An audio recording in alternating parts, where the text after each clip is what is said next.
বিরোধী দলনেতা শুভেন্দু অধিকারীর বিরুদ্ধে অভিযোগ দায়ের করা হলো উত্তরপাড়া থানায়। আজ থেকে বেশ কয়েকদিন আগে বিরোধী দলনেতা জাতীয় কংগ্রেস নেতৃত্ব রাহুল গান্ধীকে যেই ভাষায় আক্রমণ করেছে। রাহুল গান্ধী কে? হরিদাস পাল, একটা গান্ডু, বলছে স্টোভের উপর কয়লা দিয়ে সকালবেলা চা গরম করবো, তৈরি হয়। কদিন আগে বলেছে যেই ভাষায় আক্রমণ করেছিলেন তার বিরুদ্ধে জাতীয় কংগ্রেস নেতৃত্ব আজ উত্তরপাড়া থানায় কিন্তু অভিযোগ দায়ের করে। তার পাল্টা জাতীয় কংগ্রেস নেতৃত্বকে তোপ দাগলেন বিজেপি নেতৃত্ব। প্রণয় রায়, দেখে নেবো এক্সক্লুসিভ প্রতিবেদন ডিজিটাল ইন্ডিয়ান গোল্ডেন ইন্ডিয়া নিউজে পর্দা দিলেন। আমরা ডেপুটেশন দেশ জুড়ে যেভাবে আমাদের পশ্চিমবাংলা বিরোধী দল নেতা শুভেন্দু অধিকারী আমাদের মাননীয় সাংসদ শ্রী রাহুল গান্ধীর বিরুদ্ধে যে শব্দ উচ্চারণ করেছে তার কোনো নেই। তার বিরুদ্ধে আমাদের পুরো বাংলা জুড়ে প্রত্যেক থানা প্রত্যেক এতে ওর বিরুদ্ধে এফআইআর লঞ্চ করা হয়েছে। সেই মতন আজকে আমাদের উত্তরপাড়া কতরং শহর কংগ্রেস পক্ষ থেকে উত্তরপাড়া থানার মধ্যে আমরা ওনার নামের বিরুদ্ধে এফআইআর করে বেরিয়েছি। তবে যে বলেছেন সেটা যে বলা যায়, একটা এত বড় পশ্চিমবাংলা পদের বিরোধী দলের নেতা যা শব্দটা উচ্চারণ করেছেন সেটা তো বলা যাবে না রিপিট করে। যদি ভালোভাবে পুরো মানুষ টিভিতে দেখেছে সব কিছু দেখেছে, তার বিরুদ্ধে আমরা পশ্চিমবাংলার সরকারকে চাইছি যে ওর বিরুদ্ধে যে এফআইআর ওনার বিধানসভা খারিজ করা যায়। দেখুন, কংগ্রেস একটি রাজনৈতিক দল, শতাব্দী প্রাচীন রাজনৈতিক দল, তো তারা এফআইআর করতেই পারেন।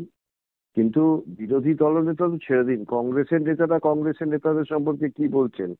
কংগ্রেসের প্রাক্তন নেতারা, বর্তমান রাজ্যের মুখ্যমন্ত্রী যার রাজীব গান্ধীর হাত ধরে যিনি এমপি হয়ে মন্ত্রী হয়েছিলেন, তিনি রাহুল গান্ধী সম্পর্কে কি বলেছেন সেগুলো নিয়ে যদি কংগ্রেসের নেতারা চিন্তা করতেন মনে হয় ভালো হতো। বাকিটা তো আইনের বিষয় আছে। যতটুকু আমি টিভিতে দেখেছি, অসাংবিধানিক কোনো কথা বিরোধী দলনেতা বলেননি। আর যে কথা বলেছে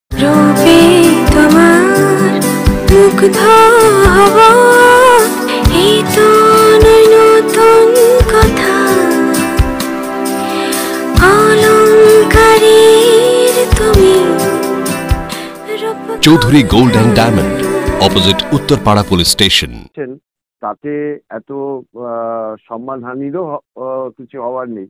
আমার মনে হয় কংগ্রেসের নেতাদের এখন কিছু করার নেই বলেই বিরোধী দলের নেতারা কথা বলছেন। কংগ্রেসের নেতারা বরঞ্চ এ রাজ্যের মুখ্যমন্ত্রী, এ রাজ্যের তৃণমূলের নেতারা অধীর চৌধুরী সম্পর্কে যা বলছেন, রাহুল গান্ধী সম্পর্কে যা বলছেন, সেসব দিয়ে যদি চিন্তা করেন আমার মনে হয় ভালো হবে।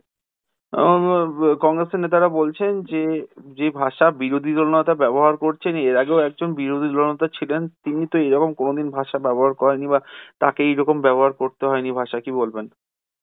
দেখুন, 2011 থেকে 2021 সালে পশ্চিমবঙ্গের বিরোধী দল নেতা বলে কেউ ছিলেন বলে পশ্চিমবঙ্গবাসীর কোনোদিন মনেই হয়নি। তার কারণ তারা তো নামে বিরোধী দলের নেতা ছিলেন, আসলে তো তারা তৃণমূলের হয়েই কাজ করেছেন।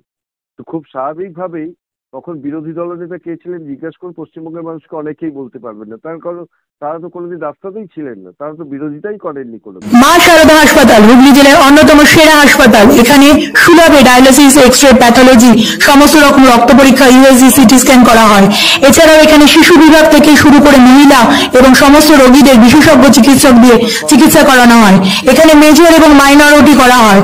আজই এই সমস্ত সুবিধা পেতে যোগাযোগ করুন 03326745678 এই নাম্বারে।